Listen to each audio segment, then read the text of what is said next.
Hello and welcome back to the channel. I'm Marcus from IASME Governance, and in today's video we're going to be talking about what's new with IASME Cyber Assurance. But before we get on with what the changes are, it's probably best to run over exactly what IASME Cyber Assurance is. The IASME Cyber Assurance standard is designed for the implementation of information security, primarily with micro and small organisations where certification can be achieved within about a day.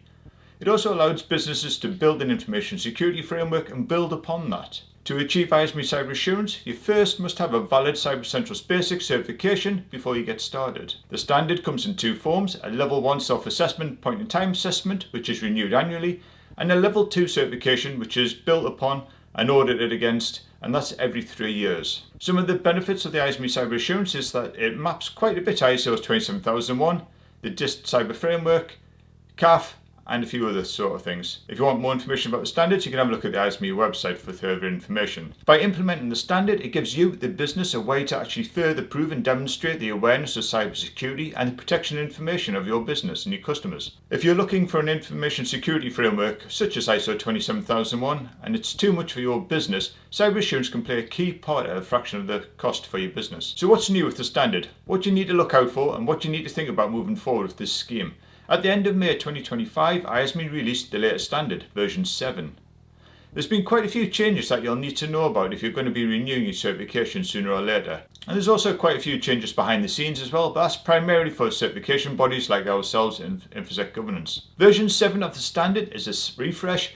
However, the core standard remains exactly the same. The changes have been refreshed to ensure that the standard meets real-world company requirements and just makes it easier to implement. So now that we know a little about the standard, what's changed in version 7? Well, now there's 14 themes that make up the standard. This is a change from the 13 themes in previous versions, but the same form categories.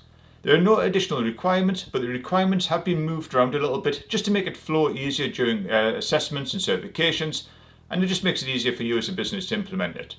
The themes are, we've got theme 1, we've got planning, organisation, assets, legal and regulatory landscape, assessing and treating risks. We've got physical environmental protection.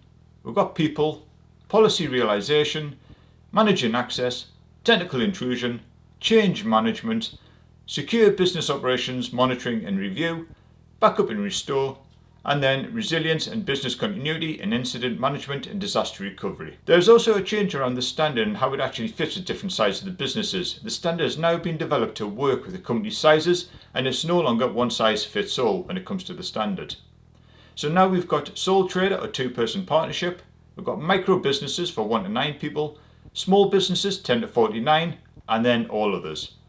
Now, depending upon the size of your company, some requirements may be mandatory, some may not be mandatory moving forward now.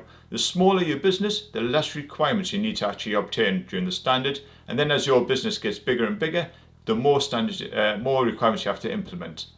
These changes will help you as a business align with the standard and hopefully reduce the amount of compliance and the burden overhead for smaller businesses.